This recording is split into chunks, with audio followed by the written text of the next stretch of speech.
Okay, so welcome everyone. Thanks for coming to our November UC Master Gardener series with San Mateo County Libraries. UC Master Gardener Janice Moody will present Secrets to Successful Succulent Landscaping. Janice became a UC Master Gardener in 2010 and discovered her true calling in life. She started Seascape Succulents Nursery in Half Moon Bay in 2016. Feel free to post your questions in the chat or the webinar Q&A, both located at the bottom of your Zoom toolbar. If you'd like to access live closed captions, click on the CC icon in your toolbar, then click on Show Subtitle. This presentation and its recording will be emailed to all registrants.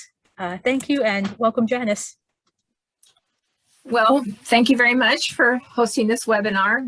We Master Gardeners appreciate spreading our knowledge as much as possible. And welcome everybody out there in Cyberland. I hope my ultimate goal today is to share my knowledge and spread my enthusiasm of gardening to all of you. Let's get started. Okay, first of all, I have to give you a little spiel on who we are as Master Gardeners. We are University of California Cooperative Extension Master Gardeners, and we're volunteers trained and certified by the University of California to provide community service and educational outreach that helps home gardeners and community organizations garden sustainably and create a healthy environment.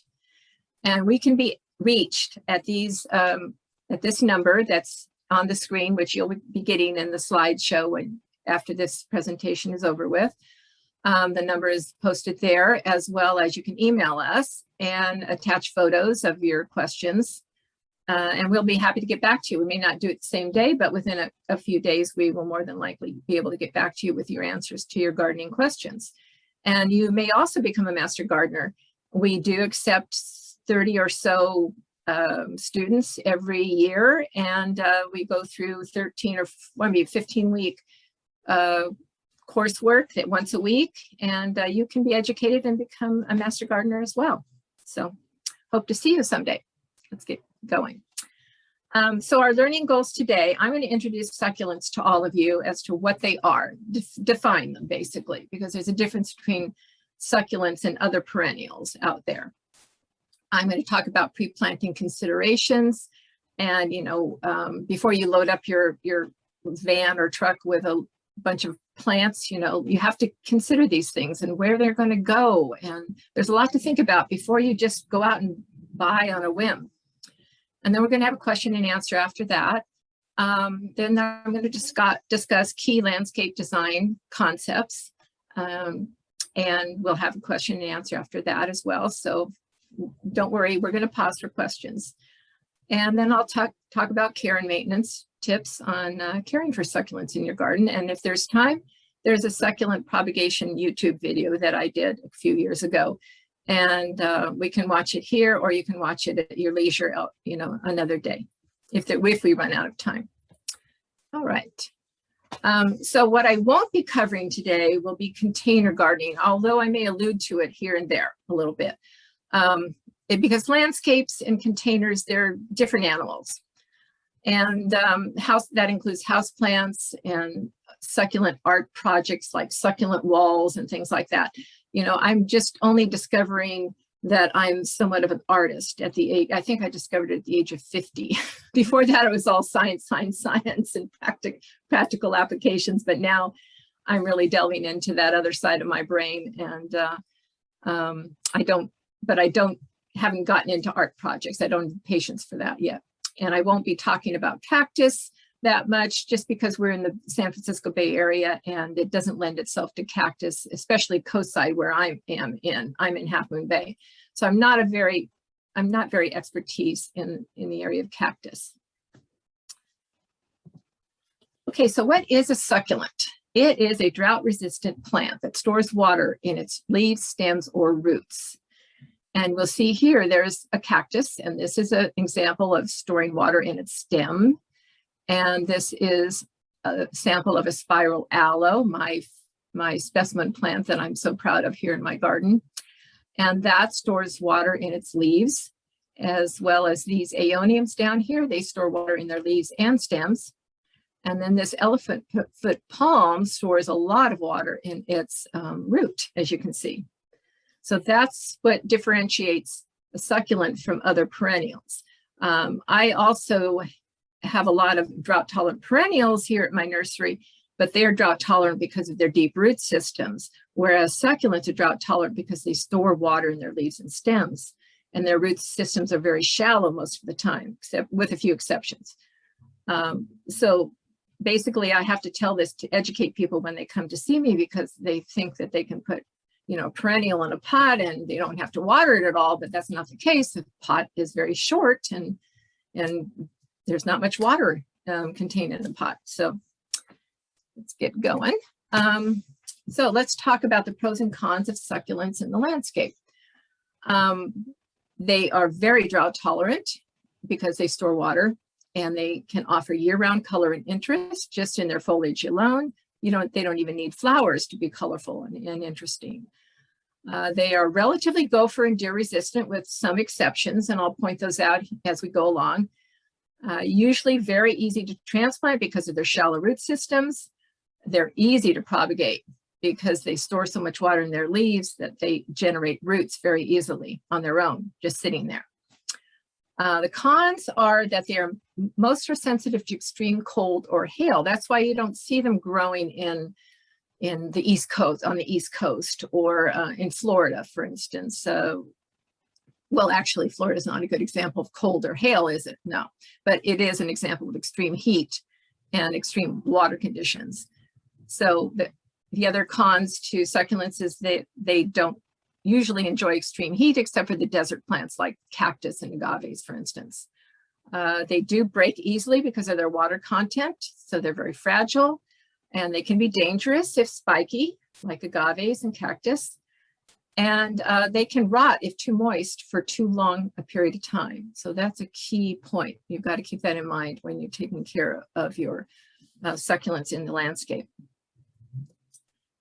Oh, I had to point at this because this I just discovered the other day at a client's home. I gave him a deer-resistant garden, what I thought was a deer-resistant garden, right?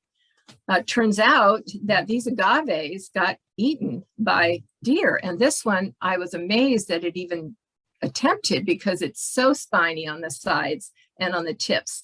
This Agave Americana variegata, I was amazed that they took bites out of it. But look at this Agave Blue Flame. It's like, taking an artichoke leaf and scraping it and finding the fibers underneath there. So anyway, I have to be careful now when I tell people things are deer resistant. I said deer resistant, but not guaranteed all the time. Depends on how hungry those deer are, how desperate and how hungry.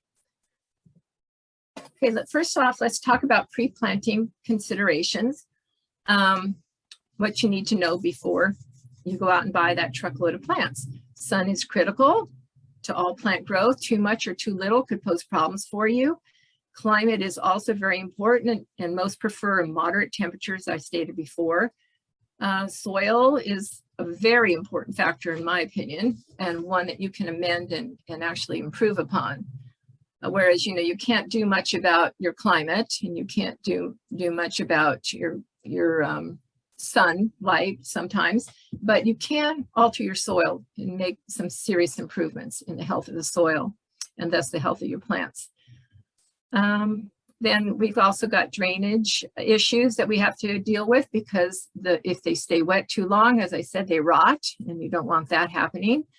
And then we'll be discussing garden size. Because of their fragile nature, you want to be able to access the garden from all sides and not step on things and do damage. So let's get going. So first of all, think about where those plants come from and try to mimic their natural environment as much as possible. For instance, this spiral aloe, which I showed a picture of earlier, that grows in the mountains of South Africa and is oftentimes covered by snow. So it's one of the few succulents that can handle freezing temperatures, obviously, but it also needs really good drainage, as you can see from the slope here. And the grass tells you that it's a rich soil because grass usually don't grow in a bare desert atmosphere. So this gives you some clues as to where to put that plant when you put it in your garden. And also in these South African mountains don't necessarily have a lot of heat. It's rare that it goes above 85 degrees there. So that's another consideration. Here's a little Dudleya growing along the California coastal bluffs, just creeping out of a little rock. So that tells you that they like rocky soil and good drainage. And here's some agaves in the desert of Sedona. And that tells you that they're not particular about the soil quality, and they can experience harsh conditions as well. So first off, let's talk briefly about sun and photosynthesis. Just a brief recap of something you probably already know, but sunlight and carbon dioxide from the air combine with water and produce plant growth, the cellular matter that produces the plant itself, the carbohydrates, you might say, and then gives off oxygen. And we humans take advantage of that by taking in the oxygen and giving off carbon dioxide. So there's this constant flux of carbon going on as carbon, part of the carbon cycle. So that's why sunlight is important to plants. And one of the most common questions I get at my nursery is, well, what will grow indoors? And I say, well, everything prefers to grow outdoors, but here are some shade tolerant plants that can grow with less sunlight than the normal succulents can. So everything needs sunlight. All plants need sunlight for growth, but some can get by with less and others need more. Also, when taking into consideration the sunlight and where it comes from and your location of your house and your trees on your lot, you've got to keep an eye out for where the sun is in different times of the year.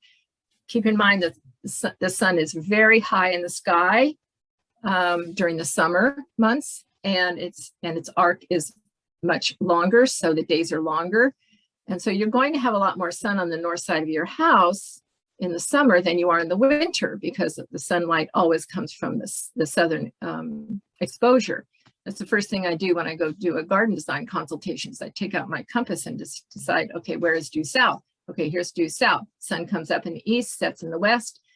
And where are the shadows going to be, from the house or from the trees? And that tells me if it's part sun, full sun, or shade for most of the year. And there are some plants that are winter growers, and there are some that are summer growers. So you also need to keep that in mind. I'm going to show you a slide later on about that. So most succulents need a minimum of 4 to 6 hours of sun a day for photosynthesis and growth. And that's just an average. Some need more, like agaves and cactus would benefit from more probably. And some need less, and some can get by with less. And I'm going to show you some examples of that for the landscape in the next few slides. Keep in mind that indirect or morning sun might be best in some hotter climates, like in Sacramento, for instance. I'm always giving people guidance as to where to put that Aeonium in Sacramento. They can't take quite as much sun as they can here on the coast. So you need to put that Aeonium, tuck it underneath another plant, for instance, and give it a little shade. Keep in mind that variegated or yellow leaves prefer less sun. They can easily get sunburned. So the more yellow and the less green there is, and the more chance of sunburn. And also keep in mind that more sun usually improves colors. Now I wanted to point out these two plants are actually the same plant.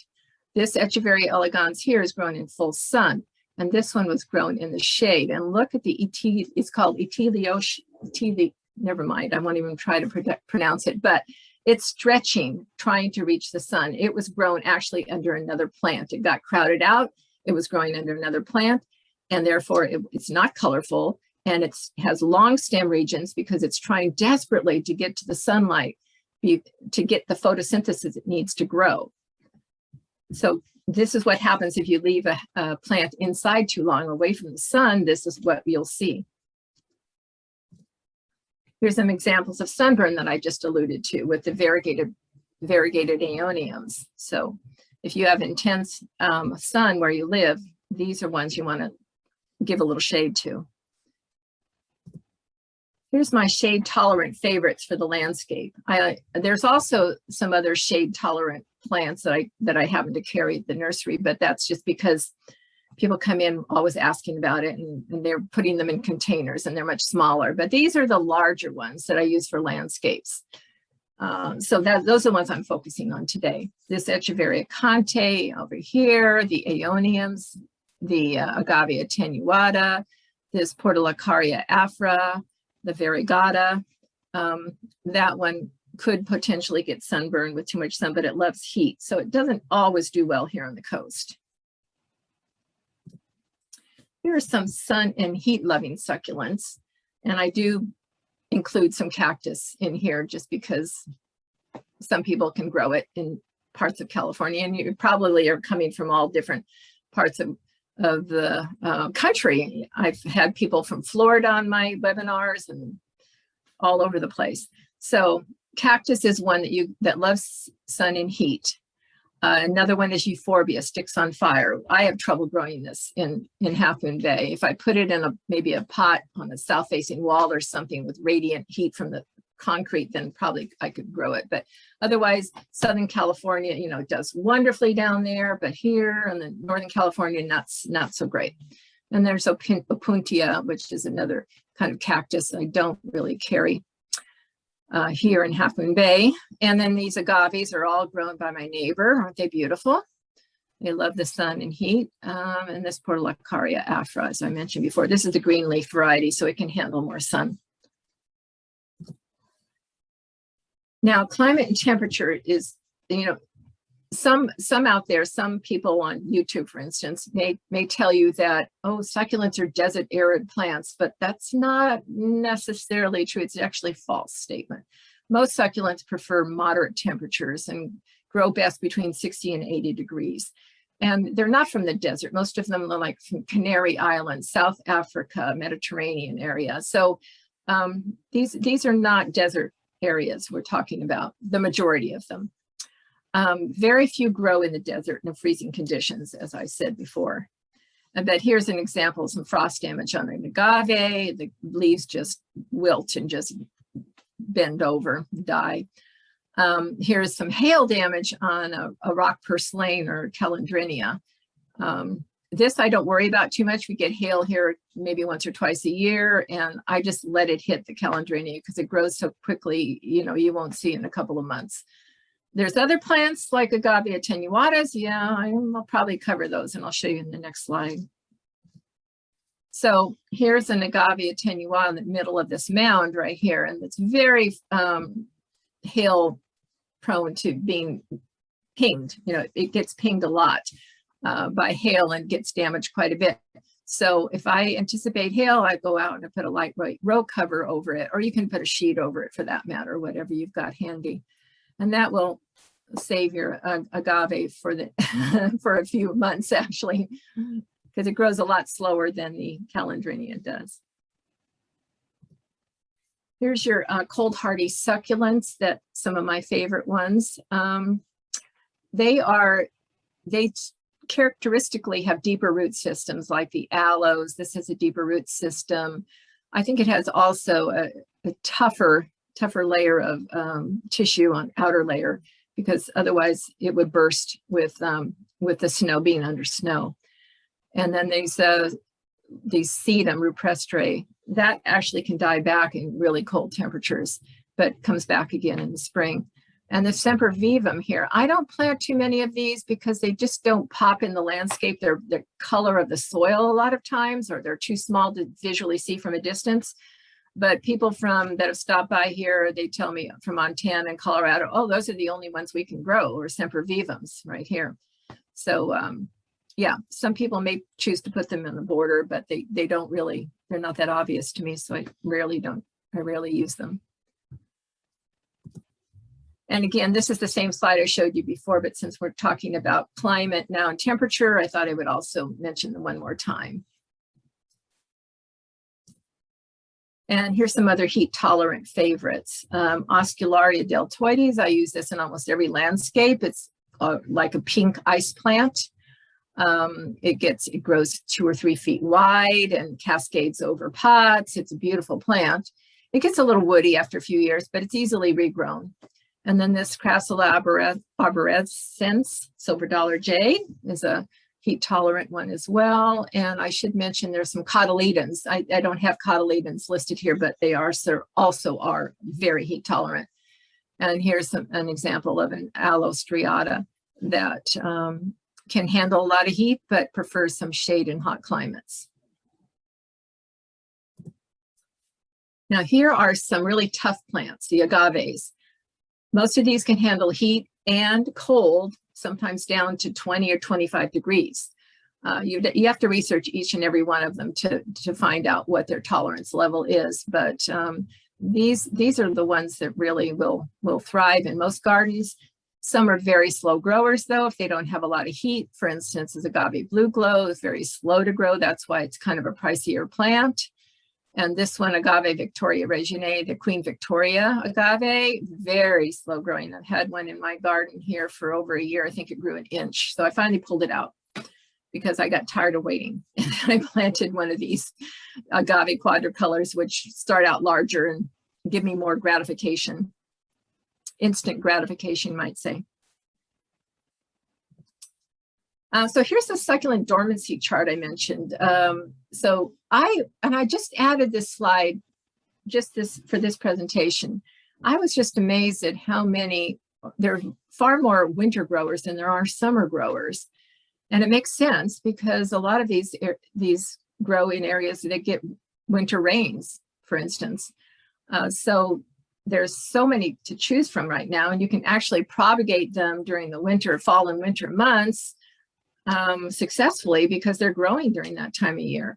Whereas the summer growers, the agaves, the echeverias, the euphorbias, oscularia deltoides, they prefer more heat. They grow in the summer, and the best time to propagate them would be in the summer months. So now let's talk about my favorite subject, soil, that black stuff in the ground. Hopefully it's dark brown or black, because that tells you that it's got a lot of humus content or carbon, and that carbon feeds the soil life, the microbes in the soil, and the soil life feeds the plants, and there's this symbiotic relationship going on, which I'm going to get into a little bit further. But they release nutrients, and they work together with the microbes in the soil, work together with all the other soil life, the nematodes, the worms. They all work in harmony to add porosity and structure to the soil and nutrients to the soil. So first and foremost, you want to feed the soil, not your plants, and you want to feed those soil microbes most importantly, because they're the ones that feed your plants ultimately. All right, so I thought for a long, long time how to explain the carbon cycle, and I'm not going to explain it. I'm just going to say we all know there's carbon emissions, and there's this carbon cycle, and it goes from the atmosphere into the earth and back into the atmosphere, and it's gotten out of whack lately, and that's why we have climate crisis going on. So we want to try to pull that carbon from the air and keep it in the soil as much as possible, and that would reduce, greenhouse gases and help with climate change, and also improve soil health tremendously, and the health of our plants.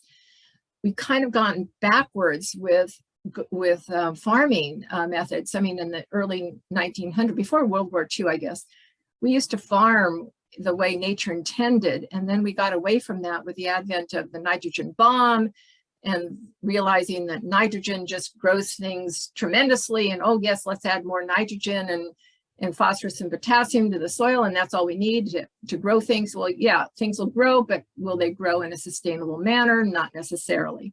So we're getting back to our roots in the way nature wanted us to grow things. So just keep this in mind, that you want to keep your soil covered with plants or dead organic matter, because that's the way nature that's what you find in nature. You don't find bare soil out there in the woods or anywhere nature is left, by itself, except in the desert.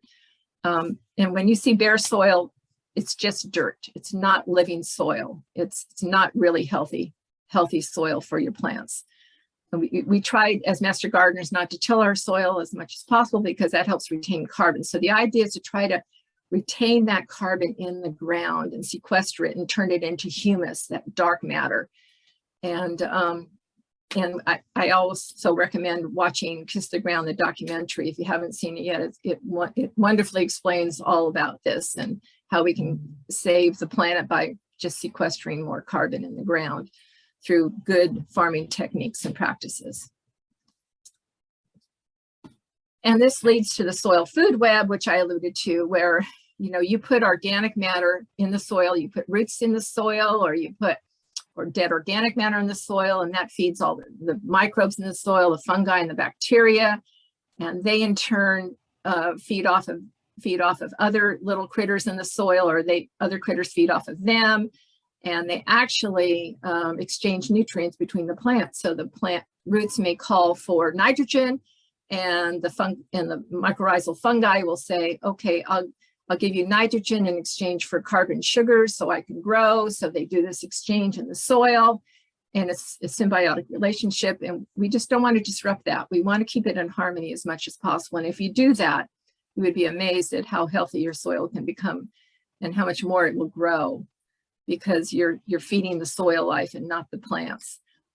Keep in mind, there are far more beneficial microbes in the soil than pathogenic. Some people will go out and work in the garden and go, oh, I've got dirt on my hands. Oh, how dirty. And they have to wash, scrub, germicide before they can put anything in their mouths. Well, there's a lot of beneficial microbes in that soil that you might benefit from. I'm not saying eat with dirty hands, but yeah, I do it. Don't follow my guidance necessarily. But yeah, I mean, we've gotten away from those beneficial microbes, and they also feed our gut. I'm also a registered dietitian, and I know how important they are to your immunity in your gut. There's 3 pounds of microbes in your gut, my gosh. So we want to be kind to those microbes and feed them what they want, and then they're going to, exude health for you and your plants. Keep in mind, there's more microbes in 1 teaspoon of healthy soil than there are people on Earth. That's amazing, huh? And when you see a worm in the soil, that's not a bad thing. That's a good thing. So thumbs up for that. Ideal soil composition. Now, some people come to me and say, oh, I've got this hard clay soil. I can't grow anything. Well, when I moved here to my parcel here where I am now in Half Moon Bay, I thought I had I called it black crust. But in actuality, all I needed to do was add some mulch to it, leave it there, added compost and mulch, and within a year or so, oh my gosh, it opened up the soil. The soil thrived after that, and became so much easier to dig. You wouldn't believe what feeding the soil life does for your plants. Ideal soil or ideal loam is actually 20% clay. Clay is that heavy part of the soil. 40% silt and 40% sand. That's what we call ideal loam soil. And then the other half of soil should be pore space, where the water goes or the air is. And if you don't have that pore space, then you've got this compacted soil where the water just runs right off, right? So ideally, you want this ideal composition. If you don't happen to have 20% clay in your soil and 40% silt and 40% sand, well, just adding compost to the soil will improve any type of soil. It will make it, hold more water if it tends to be too sandy, and it will make it more porous if it tends to have too much clay. It can work both ways. And so the other component of soil is that organic matter, that humus content, that dark matter that's in your soil. And actually that humus content can act somewhat like clay and retains water and nutrients, and also feeds the soil life. So here's a sample of soil I dug out from my property when I first got here. There was an area that was mulched, and then there was this parking lot.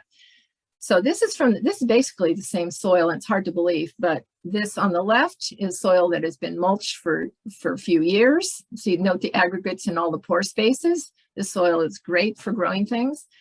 This soil, not so much, because it's been compacted under the ground for so long, and it never had any mulch on top. So this, you'd have to treat this with some amendment to get it to grow anything the first year. After that, you'd probably be successful. Will probably turn into something more like this. Now we have an area in Half Moon Bay that is notorious for clay soil. And when I say clay, I'm saying moldable clay, like the kind of clay that you would mold into a pot. That's the kind of clay I'm talking about here. That does need amending. So that needs more than just a top dressing of mulch or compost. For heavy clay soil, I recommend that you till in 3 to 4 inches of this mixture, the following mixture, to the first 6 inches of soil. So you take 1/3 fine redwood shavings or wood shavings, 1/3 quality compost, or I use aged horse manure, or 1/3 pumice or coarse sand or very small lava rock, and you till that into the first 6 inches of the soil, and that will help the soil amend a little faster than waiting for all the microbes to go up to the top and amend it for you. Now, next up is proper drainage. If you have like a retaining wall area or a mound, this really does improve drainage quite a bit. So I usually create a lot of mounds in my landscapes when I do garden designs. If you happen to have a little retaining wall already in your front yard, it's a perfect setup. This yard I'm going to be showing more pictures of here in the Howard Avenue Burlingame. Perfect soil, perfect weather, perfect drainage, and you can see everything grows twice as big there. It's amazing. That garden just amazes me. So you can also create with mounds with rocks, and here you don't see the rocks anymore, but there are about 4 or 5 boulders hidden in there that are retaining the soil and creating that mound. And be sure you avoid downspouts and sump pump outlets, because that will never completely drain. This happens to be a tube right here that we added to a downspout to divert the water onto the driveway, versus over here where we planted succulents. So, and keep in mind that if you're planting cactus, they need more drainage than any other succulent. So make sure you've got ample drainage for those. Now, garden size, are you able to reach all the plants easily? This little garden space is reachable from all sides. You can walk around it, which makes this handy. This one you would think, oh, this is going to be difficult to maintain because how am I going to get to the back? Well, I do have a little foot of space in the rear where I squeeze in and I can pull weeds from the back. So there is a way of maintaining that garden, even though it's a little bit deeper than my typical garden. I usually go like 5 foot in depth, because that's 2.5 foot reach from either side. So 5 foot depth is kind of ideal if you have access from both sides. And note I put in right here, I put an 18-inch wire fence to protect my succulents from dogs jumping in. And that seems to work most of the time. You don't see it here in the front because of the Oscularia deltoides or the pink ice plants covering it up. But it does help if you have a street side garden, that putting up one of those little wire fences, 18 inches, does help them keep off. And also, there's also ways of breaking up the landscape with steps and stairs and pathways and stepping stones. All of these help you gain access. This client of mine happens to be disabled, has to carry oxygen with her. So she created this path in her landscape so she could walk up here and tend to her garden. Over here, my neighbor created these pathways, which I really enjoy seeing every day I walk by. That's another way to gain access to these succulents without damaging them. And then this client of mine actually had put little footprint stepping stones around in the middle of her garden. Isn't that cute? Okay, so we'll break for questions and then keep going after that. And next up, we'll talk about landscape design. Are there any questions? It looks like we just have one new question from the Q&A. Is it better to water the succulent from the top or the bottom of a container? Oh, I'm going to be discussing that. Oh, okay. Yeah, I'm going to be, that's part of the presentation. Okay. Okay. And another one just came in. What climate do you consider Menlo Park? Do we need only heat-loving succulents? No, Sacramento is heat-loving succulents. Menlo Park, I wouldn't call heat-loving succulents. I think you can grow most everything. You probably want to shade some of your aeoniums a little bit. but for the most part, it's not nearly as bad as Sacramento. So yeah, they can probably grow just about anything that Burlingame can grow. Yeah. Oh, two more just popped in right when I said we only had one. If your succulents get woody, should you replant them? Yeah, I'm going to talk about that a little. I'll touch on that, but I'll mention that, yeah, when they tend to get a little bit too woody, yeah, it's easy to replace them, and they usually grow back really fast. So it's not a problem. I see there's 10 chats. Is that something that people are using too, or just a Q&A? Oh yeah, some in chat, mostly in the Q&A. Someone else asked, for mulch, do you recommend pebbles? I'm going to talk about that. Okay. And then one last one. For amending soil, what's the difference between vermiculite and perlite for succulents? Oh, vermiculite holds moisture, and you want to use that for starting seeds or something where you need moisture retention. Do not use vermiculite. Perlite, I'm going to be discussing that a little bit, but I've touched on it already when I said, you know, amend your clay soil with some pumice or coarse sand. You notice I didn't say perlite. Perlite floats to the top and is annoying to me. And it's not sustainable. Pumice is more sustainable. So perlite adds aeration to soils, and that's primarily used in potting soils. And we're talking landscape here, not so much pots. So I won't say any more than that about it. And I think that's everything right now. Okay, great. Let's move on then. Okay, so this is one of my neighbors around the corner, and she asked me for some advice on improving the health of her succulents. She had already planted this. She has a great eye for design, obviously, and I'm going to be touching on some of these elements when we discuss this further. But isn't that a gorgeous landscape? So here's a garden I designed in Burlingame, the one I was telling you about, and it's just doing wonderfully in the perfect weather and water and everything. So the design basis I'm going to be discussing next are color and contrast, shapes and textures, and heights and layers. And we'll give examples of each of those. So this is one of my fellow master gardeners' backyards, Cynthia Nations. Isn't that gorgeous?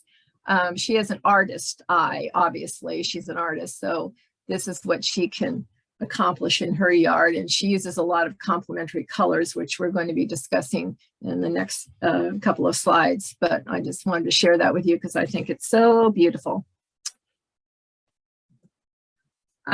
Let's talk briefly about the color wheel, and I'm going to be talking about complementary colors in another slide, but this one I wanted just to point out there, you can choose little vignettes in your garden, and you can go with either warm colors or cool colors. And the cool colors tend to be more ocean colors, blues, greens, that sort of thing. Warm colors tend to be more earth tones, reds, orange, yellows. But so sometimes I might choose a mound and say, okay, I'm going to go with warm colors here. And that's just kind of soothing to the eye. And then another vignette, I may say, okay, I'm just going to go with cooler pastel colors over here. And it just lends variety to the landscape, and I'll show some examples of it next. But keep in mind that the color wheel, the yellow is in both cool colors and warm colors. So I tend to use yellows as pops of colors in both vignettes that I would put in a garden, either warm or cool. I would throw a little yellow in there for brightness and contrast.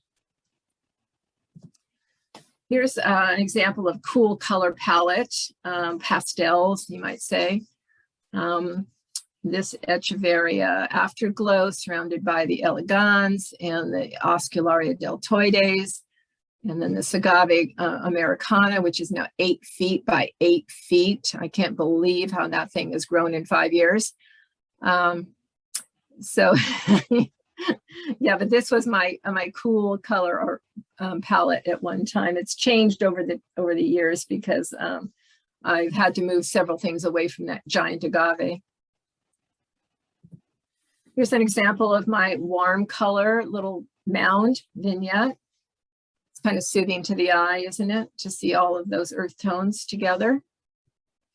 And all the names of all of them are down below. The center one here is an Agave attenuata ray of light. It's actually 3 feet wide now. It's gotten much larger than this. And then these are the Aeonium canariense that get really big and low to the ground. And then they bloom. They have beautiful blooms like this that attract a ton of bees.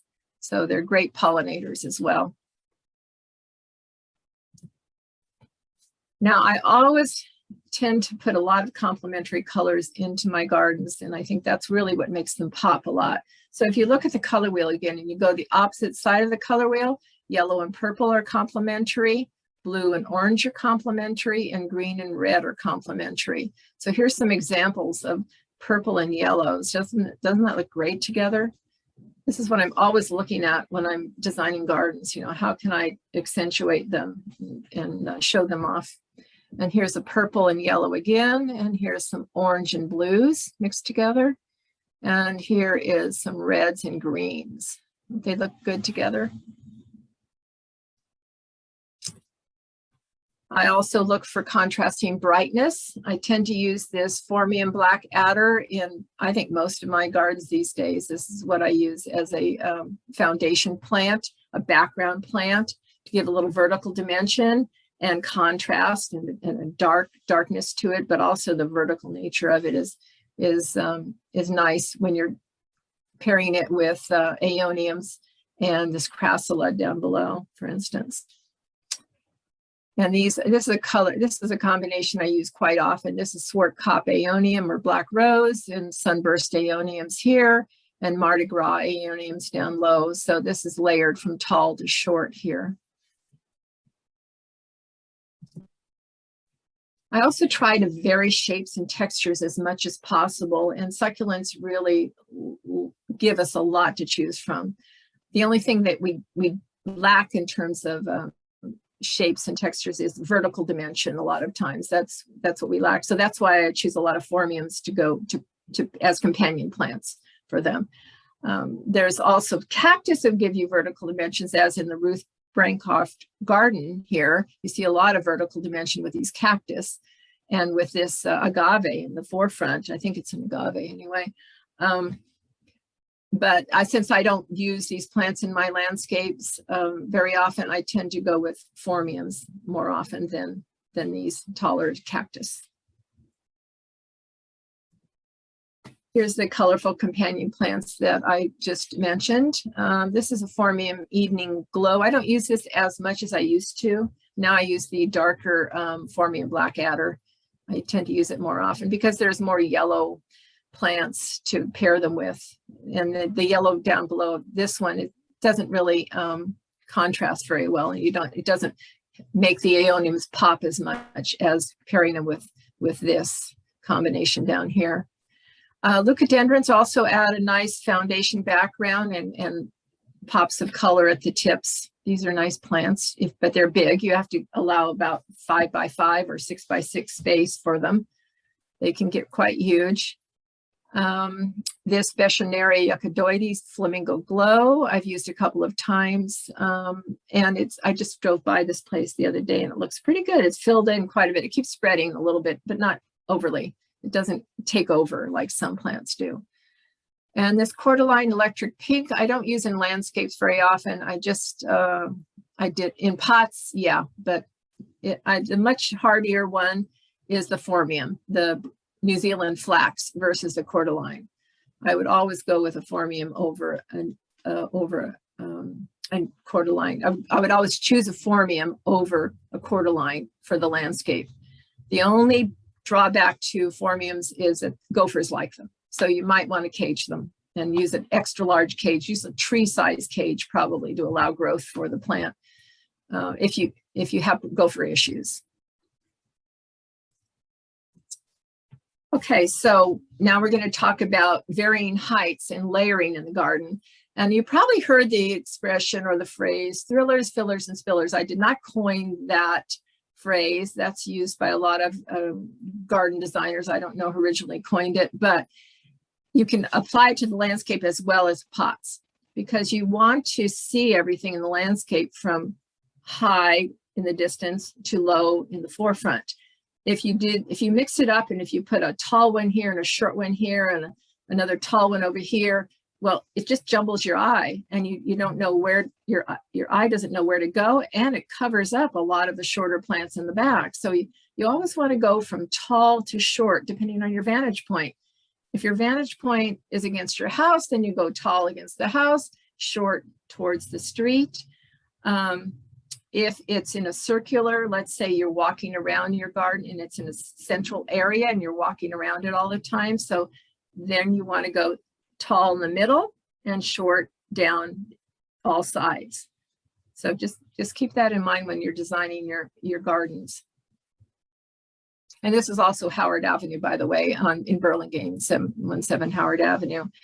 That's my, you might call that my Bay Area demonstration garden. See, now the thrillers, the tall ones that catch or draw your eye, they can be pieces of art or pots or just tall specimen plants. And I forgot to mention, there are aloe trees that you can plant that add vertical dimension. I just haven't done it yet too often. No, actually, I don't think I've ever used one. They're not that readily available in our area. You don't see them in the nurseries that much, but I may start using them. But they do get fairly large, much larger than this one right here. Here's a tall specimen pot in the center of a space in a garden with a path that goes all the way around. Here's a little cactus sculpture that draws your eye and adds some thriller or vertical dimension. And here's an agave of this mound, and an agave picked alba over here. Area. The fillers, I tend to use either Aeoniums or Echeverias for the fillers because they tend to be medium height. Boulders and rocks can act as fillers as well, and they also serve as stepping stones. So if you've got a deep space, if you put a boulder in there in the middle, then you've got something to put your foot on while you're weeding and replanting things, and that way it causes, less damage to the landscape if you've got that in the middle somewhere. And I also just love the look of them, and they don't need water, so there's a plus for you. Yeah, so these are the ones I tend to use mostly. This is a Dudleya Bretonii here. It gets a lot bigger than that. It's just in its infancy stage. And these are a group of Aeoniums.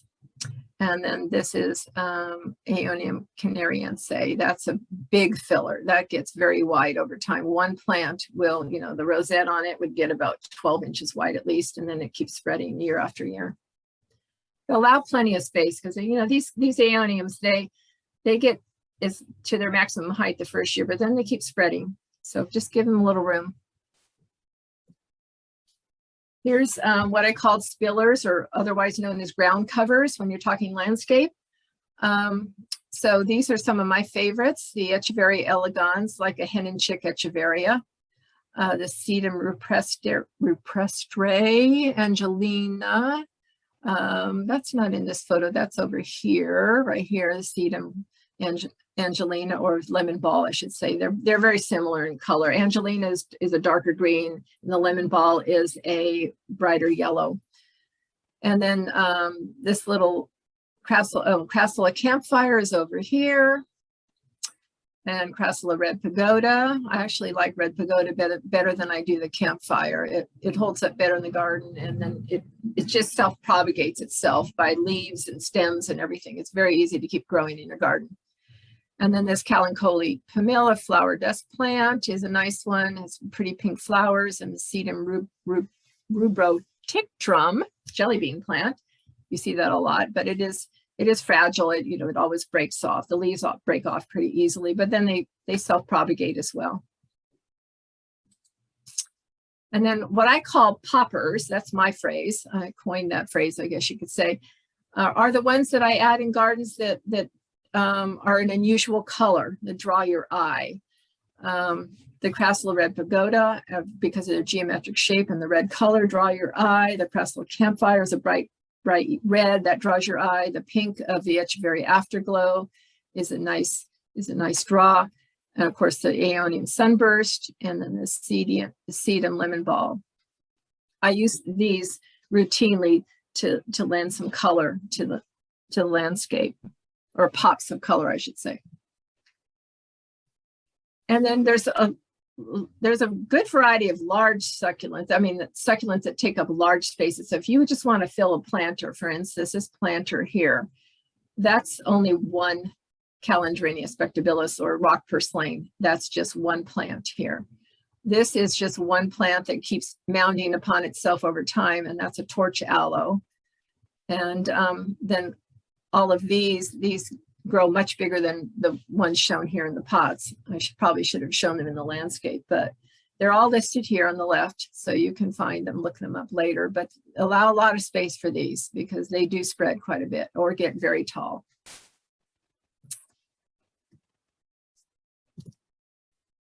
So if you happen to come to Half Moon Bay and want to see a demonstration garden of these plants in the landscape, I have two gardens. I have one I just started in the front on Main Street, and then I have one behind. So this one right here is faces Main Street, and that has a little rock wall, which keeps the dogs out amazingly. Little elevation of about 12 inches with a little rock wall that usually keeps the dogs from jumping in there and destroying things. And then this is my demonstration garden in the rear with my very special spiral aloe in the center. Everyone's just amazed when they come to view that plant. That is my pride and joy. And this agave back here is now 8 feet tall, the one I showed you earlier. It's huge. And then this is also behind my building. So I've got two gardens, one behind the building and one in the street. So feel free to come by and check them out sometime. I have plant labels on them as well to help you out, help you identify them. And then now I'm going to talk about my favorites a little bit more in detail.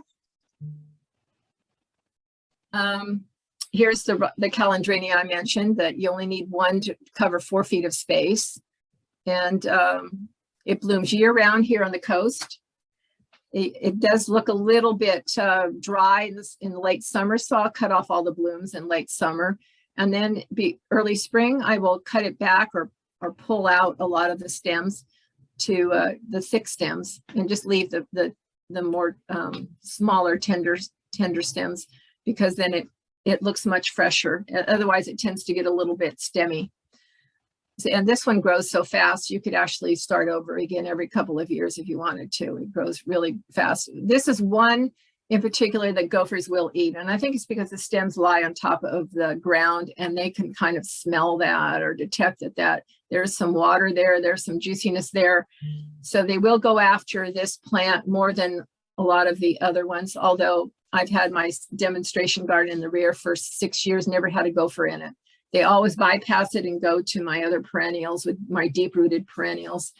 Although I've heard them, they can take out agaves. I've been told that they can easily take out an agave if they're thirsty and hungry enough. And the agaves and aloes, they tend to have a juicier root system and a little bit longer root system. So I think that's why they're attracted to the agaves, and as well as the core of the agave is very full of water. And I think that if they're thirsty, they head for that. Also, there's sometimes unexplained dieback with this plant. So sometimes I have to just pull it out if it looks like this. I don't know why. I haven't figured out why this one would die and this one's thriving. Don't know. Haven't discovered that one yet. Here's my spiral aloe, my aloe polyphylla. I am propagating these from seed right now because they're so hard to find. In fact, you cannot find them anywhere, any nurseries right now until March, I've been told. That's why I'm trying to propagate them from seed, but it's been through 3 or 4 months, August, September, October, 4 months, and they're now about the size of a 2-inch fill a 2-inch pot. So they're slow starters, but once they're in the ground and happy, then there's about the 3rd year or so, they take off. and grow much faster. This one I have is almost 3 feet wide. It's pretty, it's a perfect specimen. And they prefer cooler climates, as I mentioned before, discussing this in South African mountains where it grows. Here are some Agave favorites. I did include this Queen Victoria, although I don't have success growing it here in Half Moon Bay, but I think it's a beautiful specimen. If you have some heat and some patience, that is a beautiful agave to grow and pretty much bulletproof. This is also Agave Blue Flame, which is very popular and more fast growing than this Blue Glow. The Blue Glow is much slower growing. This one also tends to be a little slower grower as well, the quadricolor. Here's my Echeveria favorites. Afterglow is on my logo. I've used it. Yeah, I plant in every garden just about. It's a beautiful plant and holds up well in the landscape even through winter. It looks a little, you know, it's not a winter grower, so it may suffer some rotting of the leaves or discoloration of the leaves, but it perks back up again in the spring, and it's just a beauty. And this is a mother plant of, this is a hybrid of this Conte right here, which is much paler pink and blue in color, and it's gorgeous as well. A little bit harder to grow, needs a little more shade.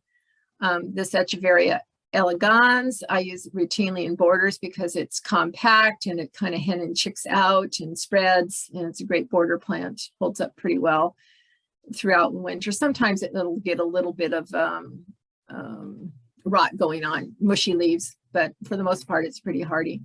And then this Echeveria Lady Aquarius, or Blue Curls. I have one now, it's called Blue Curls. It's almost as blue as this. Those are my favorite ones I try to use routinely. And then my Aeonium favorites, the Sunburst. Here it's in a perfect environment, growing huge in Howard Street in Burlingame. Here's in my garden. The Sunburst, the Swartkop, and the Mardi Gras. And then the Kiwi is a nice low-lying one. It only gets about 12 inches tall and spreads throughout the time. It grows more like a shrub instead of more like a tree. So this is a great one for under plants and near the border. These tend to get a little taller over here. These are more tree-like, grow more like tree branches, whereas this one tends to be more like a shrub. That's the Kiwi right here. So now, next up are the Groundcover favorites. The Calandrinia pumila, flower dust plant with the pink flowers, is one of my favorites. This Sedum confusum I use a lot of, and it spreads really quickly and easily. It's a pretty yellow flower. It blooms twice a year here in Half Moon Bay. It's blooming again, even though it bloomed in the spring. And then the Oscular deltoides, it has a really pretty bloom on it, although the blooms tend to kind of die back and look a little ugly. You can cut the dead blooms out and it'll freshen it up. And then when it gets really woody looking, you can just pull it out and start over again, or cut it back and see if it'll regenerate. And then this, I mentioned this one again before, the Red Pagoda is a beauty, and the Crassula Campfire, and then the Sedum rupestre. Okay.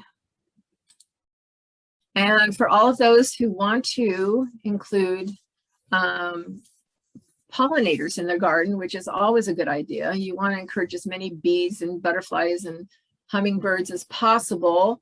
These are great choices. The Aloe arborescens, a torch aloe, the Calandrinia spectabilis attracts bees.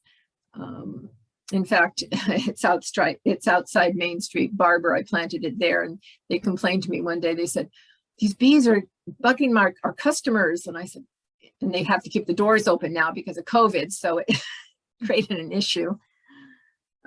Here's the blooms of the Aeonium cyclops, bright yellow, which attract a ton of bees.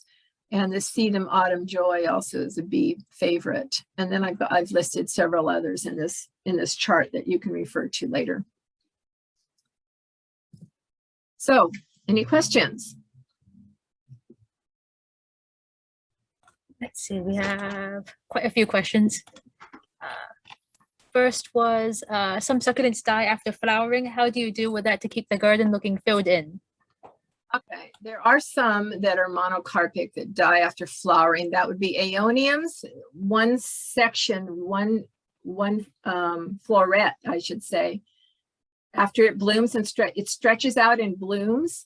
Well, that I just cut back to a good point. You know, sometimes I cut it back to the ground, and sometimes I cut it back to the next floret and just leave the other ones there. That's not an issue. The ones that really completely die back would be the agaves, but see, a lot of agaves live to be 5 to 30 years, depending on the type of agave. And they always pup. I mean, agaves are always producing babies, it seems like. So even after the main mother plant dies, you know, you've always got offspring down there somewhere. So, and I know they're a mess. If you've got a big agave like the one I have in my backyard, it'll bloom. Hopefully I will outlive it, so I don't have to deal with taking that agave out, because that's going to be a bear to remove when that thing, the flower stalk will go up 20 feet in the air. That's how high it will go, and then it will die. So hopefully I don't have to be around to deal with it. I think I heard you mentioning this question, but do gophers eat up on succulent roots? They usually are not partial to succulent roots because the root systems are very shallow and not very juicy, because the succulents hold their moisture in their leaves and stems, right? And not so much in their root systems. An exception to that would be like aloes and agaves. They tend to have deeper root systems that are a little bit thicker in nature. So I think if gophers are attracted to succulents at all, it would probably be an agave or an aloe. But in my experience, I've had that aloe in the backyard for 5.5, 6 years, never seen a gopher near it. Other people have told me, oh yeah, gopher took out my agave. Well, I don't doubt that. You know, if there's nothing else growing around it, it may just have, that's the only thing that it is attracted to. Yeah, but in general, I don't have too many gopher issues with them. Sometimes if the stems of an Aeonium touch the surface of the soil, they will actually go above ground and nibble on the stems of the Aeoniums because they're full of water. And sometimes it's just a matter of them being thirsty, and that's why they go after those stems. But if the stems are off the ground, for the most part, they don't bother with succulents. Yeah. Do you have any recommendations for California native companion plants for succulents? Dudleas are the only California native succulent that I routinely use. I believe that's probably about it. I do have some California natives, and I encourage people to plant them if you've got room for them. For the most part, they usually get big. They get very big for the most part, and so I don't like dealing with huge plants in a landscape. So I don't use them as much as I should probably, but they are beneficial to the environment. So I encourage everybody to try to use California natives. I just haven't found one that I'm really that happy with in pairing with succulents. We have lots of questions, actually. I have bird of paradise plants in full sun. What would go well with them? Oh, you could use that as a backdrop to just about anything. Bird of paradise, that's an orange flower, I think. You know, orange and purple. You know, purple is on opposite on the color wheel with orange. So probably go that direct, or blue. I mean, actually it might be blue is opposite orange, but purple is close to it, and it also looks good with it. Yeah, I would just look at the color wheel and choose contrasting colors, and that usually works out. And then you probably want something that height wise, you don't want to go too short. I would probably choose some taller ones that get about 2 or 3 feet tall. Purple, or like maybe a Swartkop Aeonium, black rose, that gets about a couple of feet tall and might look good against there. Similar subject, is it easy to find complementary colors that also like the same amount of shade or sun?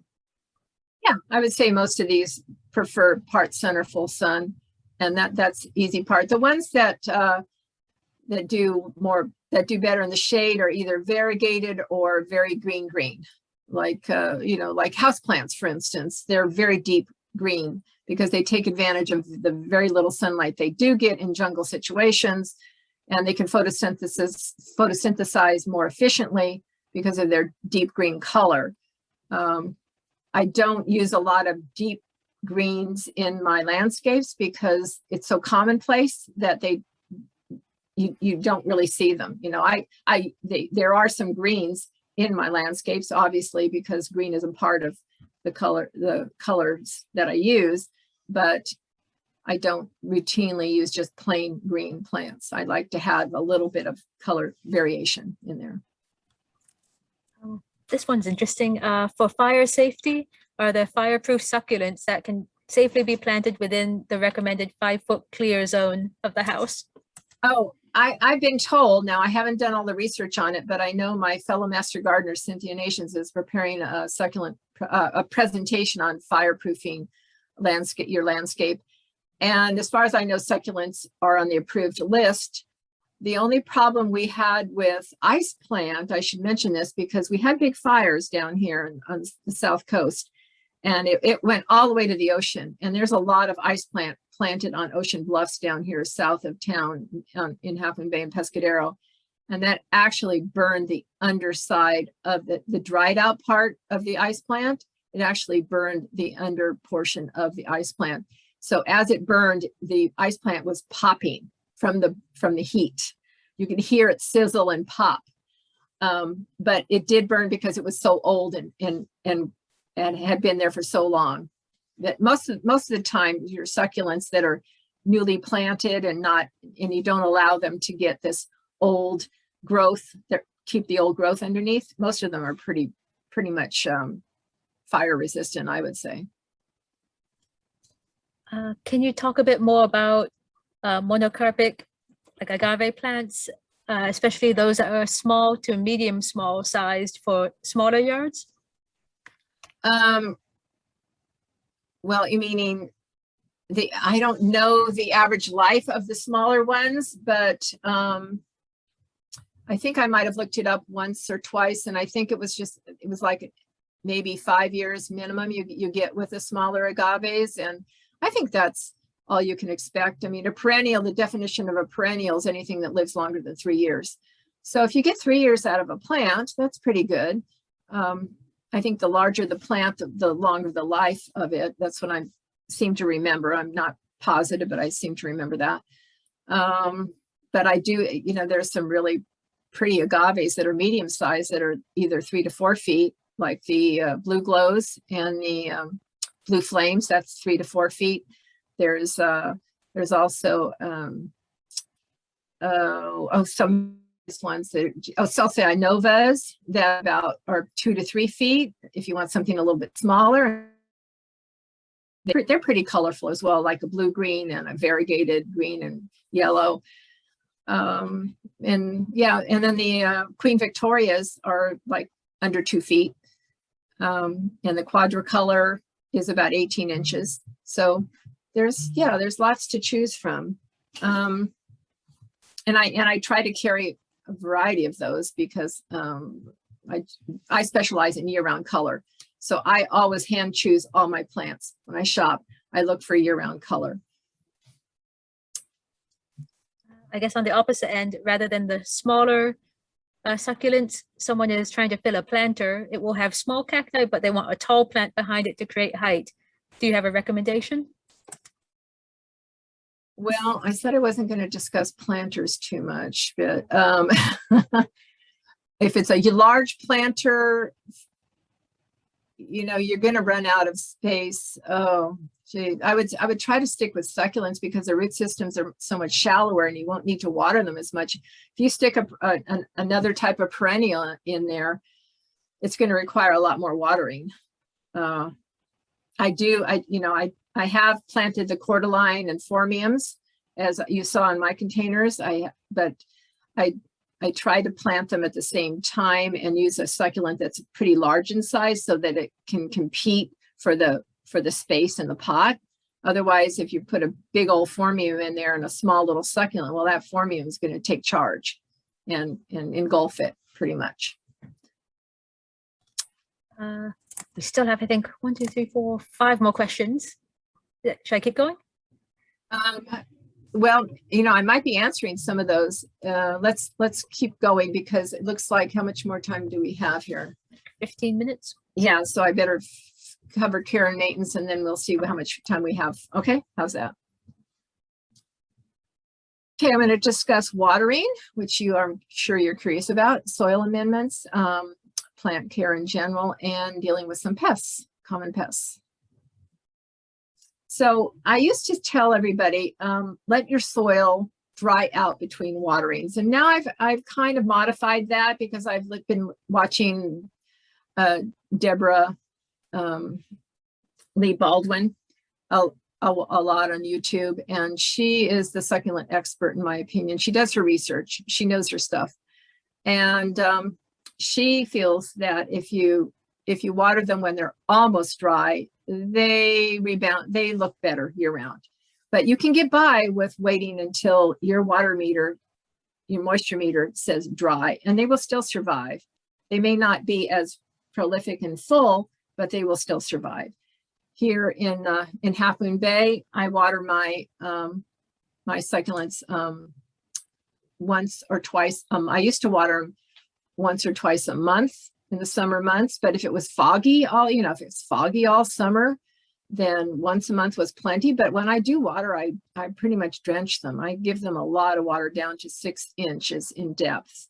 So I can water my back area here for probably a half an hour, but I have to keep going back over and back and forth, because it won't soak in initially, it'll shed initially. So you have to repeat going over and over it again a few times, maybe 3 times in circles for 30 seconds each, just to get it watered deeply. But I've seen gardens that are watered once a week and they do look better than mine sometimes. So it's and with a water shortage, I don't advise that, but I'm just giving you that information. And when you water, you try to water the entire zone, not part of the plant. Yeah, do your best to water the entire garden and not just like with drip irrigation. A lot of it, there's these little spaghetti tubes that come off of a main tube and they go to 1/2 of the plant. And it only waters really 1/2 of the plant. And a lot of times they're set for like 5 minutes every other day. And what does that do? That hardly does anything. That doesn't soak in at all. You're keeping those roots at a very shallow depth, and you're not really encouraging deep root systems, which would help establish drought tolerance. So never water every other day for 5 minutes. If that's the way your irrigation's set up, turn it off and either hand water or set it for once a week for maybe, it depends on the system you have, but it may need 15 minutes, it may need an hour. It depends on how close the emitters are. If you were to choose something like this Netafim system here, the spacing is about 1 foot apart, and you plant your plants in between this and in rows. This is just a sample of one way you can set it up. There's all different configurations, but this is the one I typically recommend for landscapers. And this waters the entire zone and not half the plant. And then it also feeds the soil microbes, and the soil microbes are what feeds your plant. So you want to be feeding your microbes, not just your plant. Mornings are best usually so that they can dry out and not get any powdery mildew or anything like that. Let's see, the moisture meters, I do recommend you get one of these that goes about 6 inches in depth. That will help you decide whether or not you need to water that area or not. And keep in mind that stressing plants out can improve their colors. So the less water they get, sometimes the redder they get. And the more sun they get, sometimes the redder they get. And something was just pointed out to me recently. Deborah Lee Baldwin was talking about rainwater and how when we get our first rain here in the fall, our Aeoniums perk up. A lot of the plants out in gardens are just all of a sudden just flourishing with that water. And you ask yourself, why? What's the difference between hand watering and rainwater? Well, rainwater is slightly acidic, and many succulents thrive on that slightly acidic water. It's also very pure. So if you can capture that rainwater in barrels, or I should have a picture of a rain barrel here, so I should include that next time. But that would be a great way to water your plants, and they would love you for it. So do that if you can get the chance. And there's a rebate going on right now, I believe, with the Flows to the Bay. There's a rain barrel rebate that may be applicable in your area. So check that one out. And then signs of underwatering. How do you know if you're underwatering your plants? Well, if you've got these desiccated leaves like this, that's a good sign. Dried, shriveled leaves, that's a very good sign of underwatering. Very few roots. These are actually aerial roots that are coming from the stem seeking water. So if you see these above ground, then you know that your plant is needing a little extra water along with the shriveled leaves. And here in this example, I've got a Swartkop Aeonium that's well hydrated and got plenty of sun. And then this one was hidden from the sun a lot more in the shade. And it has a very narrow section up here where at one point in time, it didn't get enough water. So it narrowed in dimension. The stem got narrower. So that's a sign of underwatering as well. And overwatering. Well, as I mentioned, rot is the biggest problem in the garden if you tend to overwater. This Aeonium just dropped over one day, and I planted it in the summer when it wasn't growing. And then I kept wondering, what's wrong with this plant? So I kept giving it more and more water. Well, it didn't like it. So it just collapsed one day. So keep in mind when these things are actively growing when you plant them. Here's agave leaf rot. It's black in color. It may fool you, but a lot of times you'll see black spots on your agaves if they're overwatered. And here's a kiwi Aeonium with leaf rot. And this is the elegans that I use a lot of, and it has mushy leaves right here, and that's a sign of overwatering. If I see that in a landscape and I expect the rain will continue for a while longer, I'll go out there with my trowel and or shovel and just lift the plant out of the soil and give it some air, just put it on top of the soil or lift it up out of the ground by an inch or two, let the roots get some air, and that will help the survival of these plants a lot. And here's an agave with root rot and a Calandrinia with stem rot. Yeah, let's see what else we've got here. Okay, so everyone asked me about fertilizing and amending soil. We master gardeners, we promote organic methods of fertilization, and that usually means compost. There are a lot of gardeners out there to say, oh, we'll throw a little 5-2 on here or 10-10-10, and that'll do the trick. Well, you may be putting it on at the wrong time of year. It may be promoting growth that's abnormal. It may be actually hurting the plant more than helping the plant. It's not a sign of healthy growth. I mean, just because a plant grows doesn't mean it's healthy. It just means that it's gotten certain nutrients that are key to growth and not necessarily health and survival. So we want to try to use organic methods as much as possible, or compost is a great way to do that. And manure is a compost basically, but you have to make sure it's well aged if you're using manures. And I use horse manure, but it's well aged, and it's free of weed seeds. It's been heated through in this huge pile. I get it down at the soil farm down here. And it helps feed the soil life, which in turn feeds the plants. And, the synthetic just feeds the plants directly. And they only have like nitrogen, phosphorus, and potassium, whereas a lot of these organic compost, for instance, and other organic fertilizers will contain trace minerals and micronutrients. So just because your plant is growing on Miracle-Gro and getting huge doesn't mean it's necessarily a healthy plant that's going to thrive and survive. So again, our Master Gardener mantra is feed your soil, not your plants. So we typically apply 1/2 inch to 1 inch of quality compost or soil amendment or aged horse manure in my case. I do that twice a year, in the early fall before the rains and in spring before the big burst of growth happens. But note that horse manure can contain pathogenic bacteria and weed seeds if not properly composted. So you have to be assured that your source is good and that you've actually aged it yourself, or you know it's well aged and not hot, not smelly. It shouldn't be smelly, and you shouldn't be seeing steam come out of it. If you see that, then it's way too hot and you should not be using it. Or some people will apply fish emulsion or compost tea monthly during the growing season, but that's something that's more temporary in nature and doesn't last as long as the other methods I've discussed. Now, someone talked about rocks as mulch. Well, here's a good example of Deborah Lee Baldwin said I could use this in my presentation because it's part of her website, but she didn't design it. It was a design by Laura Eubanks of Design for Serenity in San Diego. And I do watch her on YouTube. I get some helpful hints on plants and care of plants from her. I don't always agree with her mulching. She mulches everything with rock, and I'm not a big fan of that because it doesn't feed your soil life.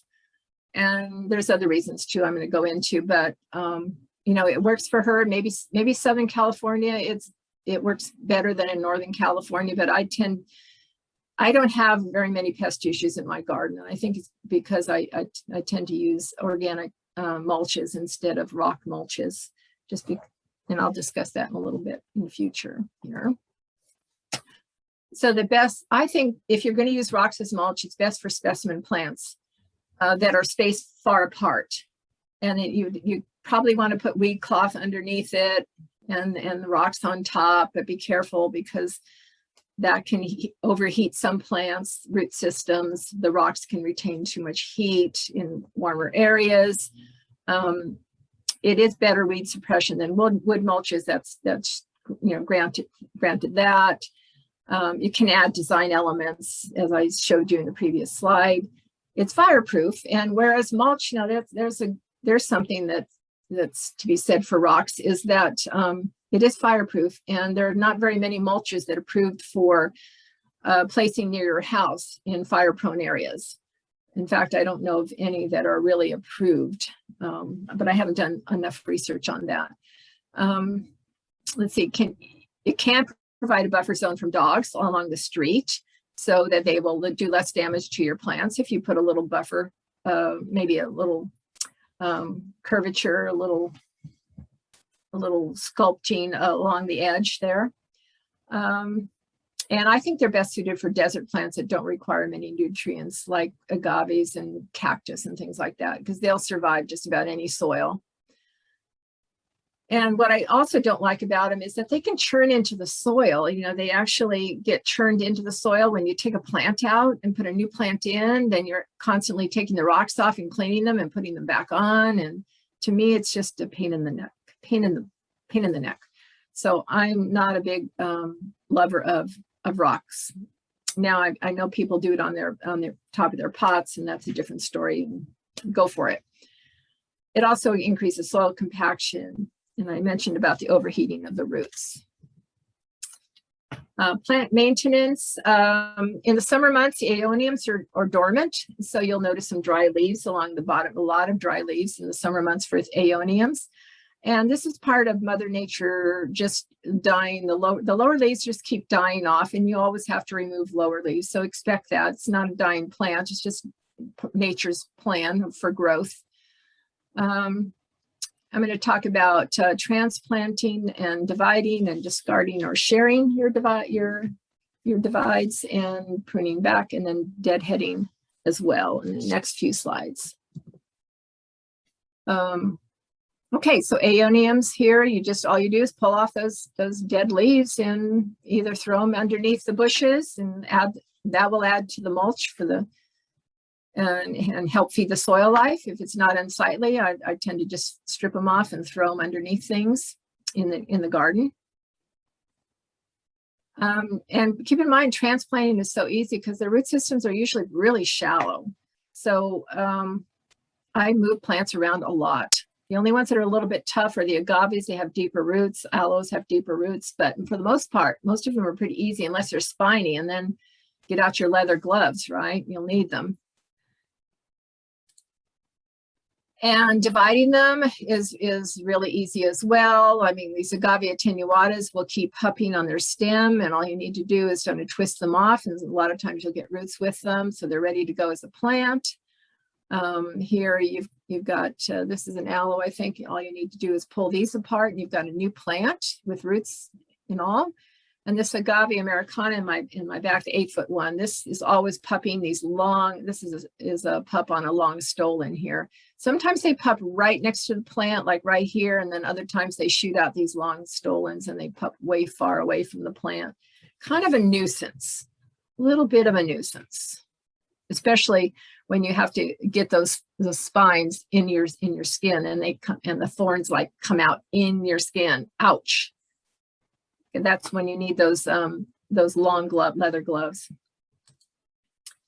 So deadheading and pruning, again, here's the Aeonium, the monocarpic Aeonium that died off after it bloomed, and you just take your pruners and cut it off right about there. And that's what I did with this one. The rock purslane, I just grab from the bottom the thickest stems and pull. I don't even get my pruners out. I just yank the thick ones, and sometimes big chunks come out and sometimes little chunks, but it's all good. It works out. And then the spent flowers of the Echeverias, when they're no longer pink and they're black or brown, then I just, prune them off. And the Oscularia deltoides, I prune that back a lot of times just to freshen it up as well. Oh, snail, this is my nemesis in the garden, the snails and slugs. They're always hiding. They're always finding hiding places like under the pots or under the tray next to the pot or under a rock somewhere. So when I see big chunks taken out of my leaves like this, then I'm always looking around. Where is that snail hiding? Sometimes I go out with my little headlamp on at night and I'll find them. And this is what happened one night. I went out and found 20 snails on this one Synosia. Synosia. I think I'm trying, Senecio, excuse me, Senecio. Yeah, so just be aware that this is the biggest problem in succulent gardens are these darn snails. And just eliminate their hiding places as much as you can, reduce the humidity by switching from sprinklers to drip, decrease thickness of the mulch. I only usually apply like a ½ inch to an inch at the most of mulch and keep it away from the leaves that are low to the ground. You can trap them, you can put cardboard out and they tend to hide under cardboard, and then you pick up the cardboard and you've got them. Or you can try pie tins of beer. It hasn't worked for me. Copper foil may work.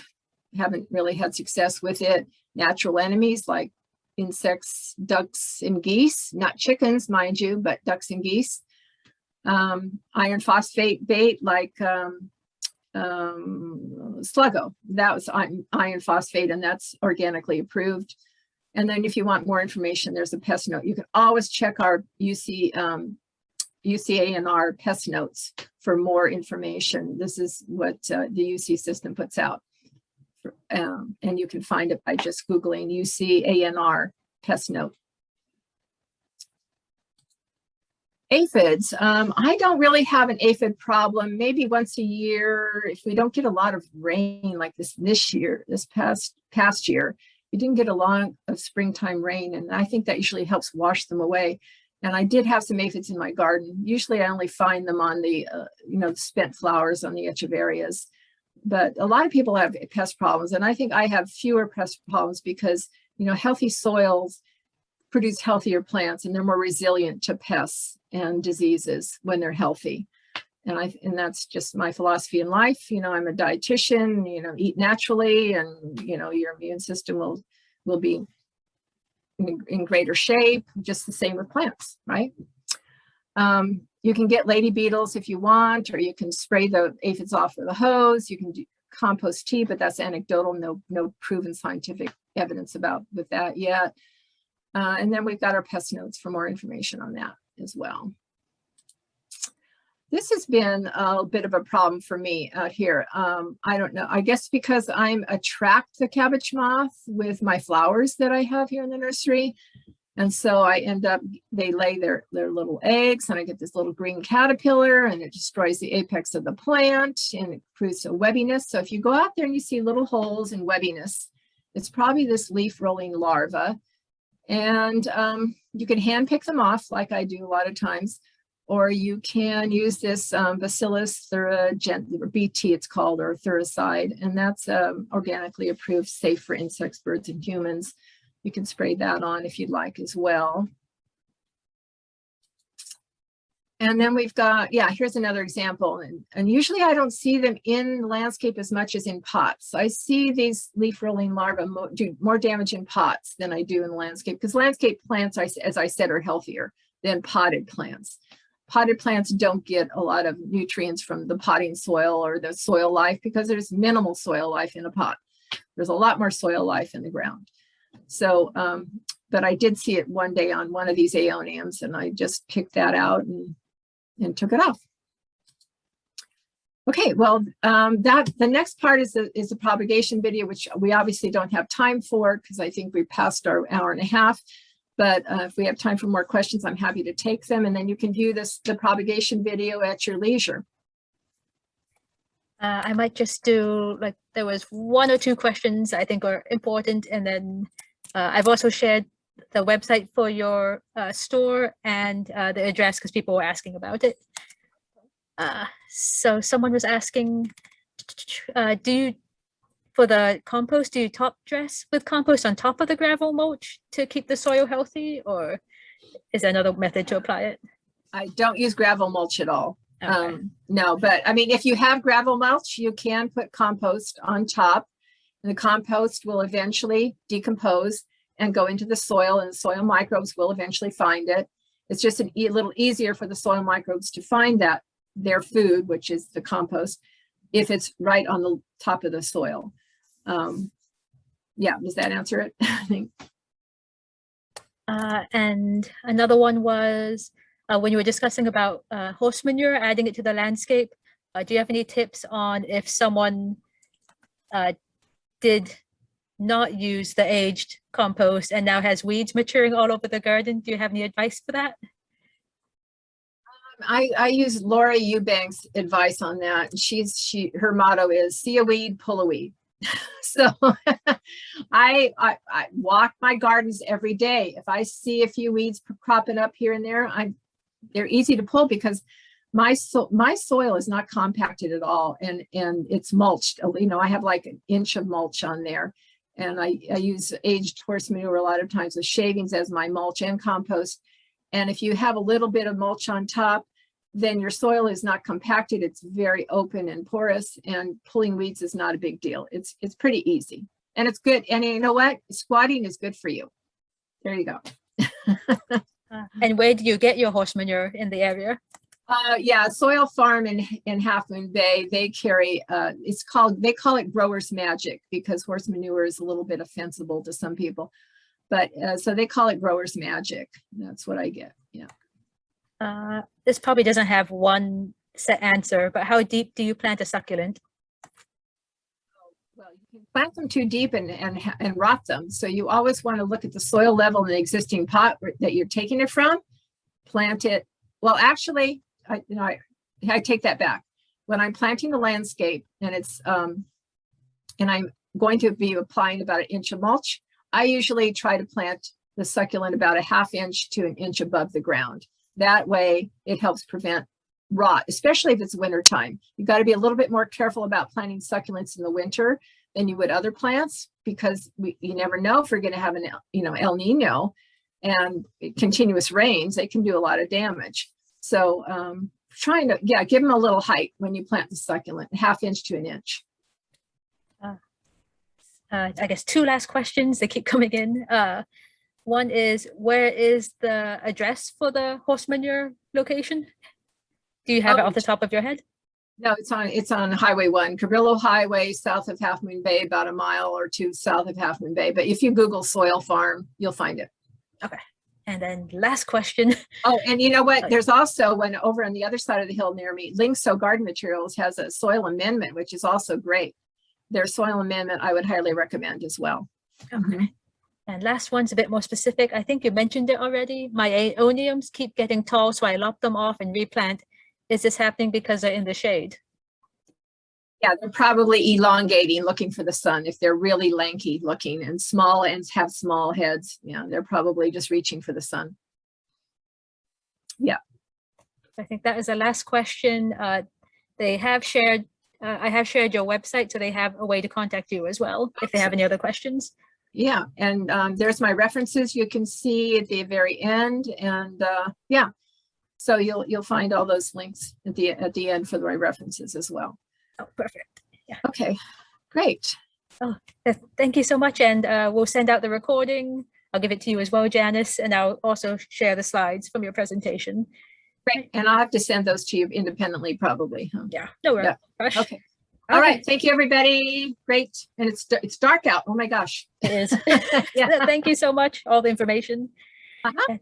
And thanks for coming, everyone. Have a good night. Have a good night. Thank you. Night.